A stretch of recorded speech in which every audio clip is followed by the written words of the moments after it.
ಕನ್ನಡ ಸಾರಸ್ವತ ಲೋಕ ಅನಾಥ ಹಿರಿಯ ಸಾಹಿತಿ ಪಾಟೀಲ ಪುಟ್ಟಪ್ಪ ಇನ್ನಿಲ್ಲ. ನಾಡೋಜ ಪುರಸ್ಕೃತರ ಅಗಲಿಕೆಗೆ ನಾಡಿನ ಕಂಬನಿ.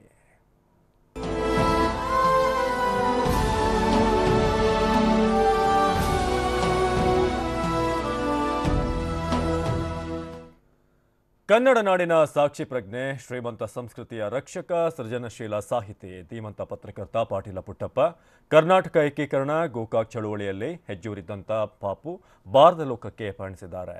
ಕನ್ನಡಿಗರೆಂದು ಮರೆಯದಂತಹ ಸಾಹಿತ್ಯ ಲೋಕದ ಮತ್ತೊಂದು ಕೊಂಡಿ ಕಳಚಿದೆ.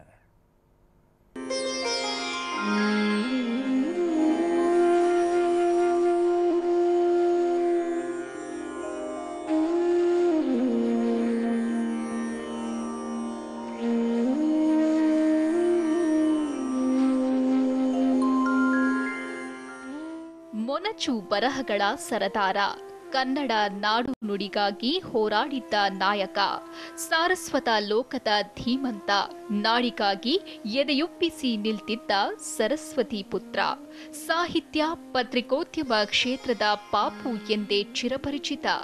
ಆದೀಗ ನಮ್ಮೆಲ್ಲರ ನೆಚ್ಚಿನ ಪಾಟೀಲ ಪುಟ್ಟಪ್ಪ ಇಂದು ಇಲ್ಲವಾಗಿದ್ದಾರೆ. ಬಾರದೂರಿಗೆ ಪಯಣ ಬೆಳೆಸಿದ್ದಾರೆ.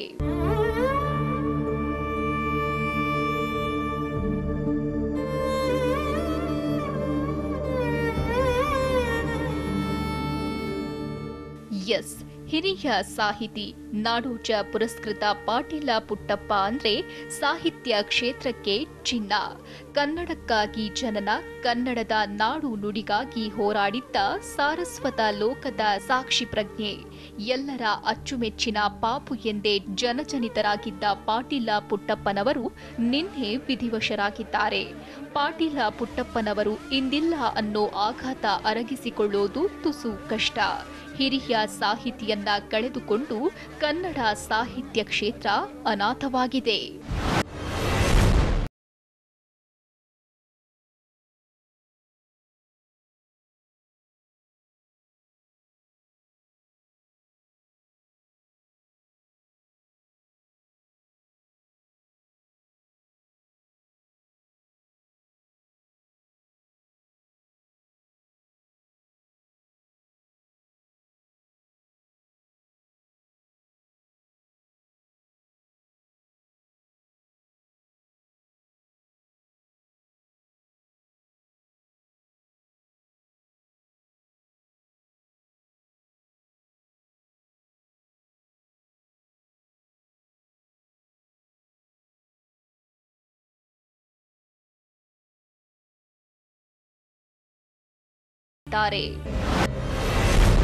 ಸ್ವಗ್ರಾಮದಲ್ಲಿ ನೆರವೇರಲಿದೆ ಪಾಪು ಅಂತ್ಯ ಸಂಸ್ಕಾರ.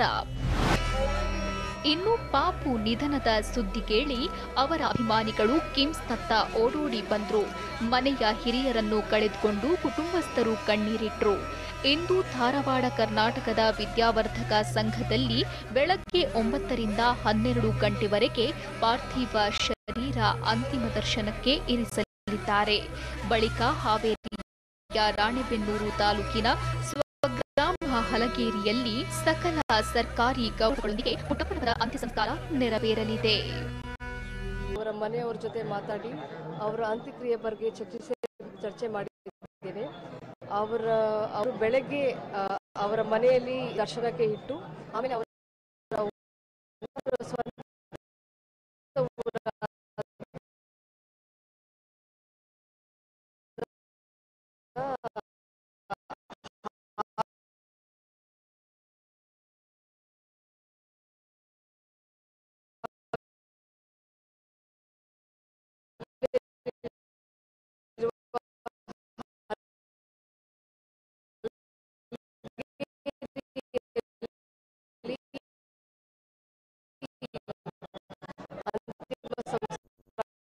ಮಾಡುವುದಾಗಿ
ನಾಯಕ, ಸಾಹಿತ್ಯ ಕ್ಷೇತ್ರದ ಹಿರಿಯನಿಲ್ಲದೆ ಎಲ್ಲರೂ ಅನಾಥವಾಗಿದ್ದಾರೆ. ದತ್ತಾತ್ರೇಯ ಪಾಟೀಲ್, ಟಿವಿ9 ಹುಬ್ಬಳ್ಳಿ.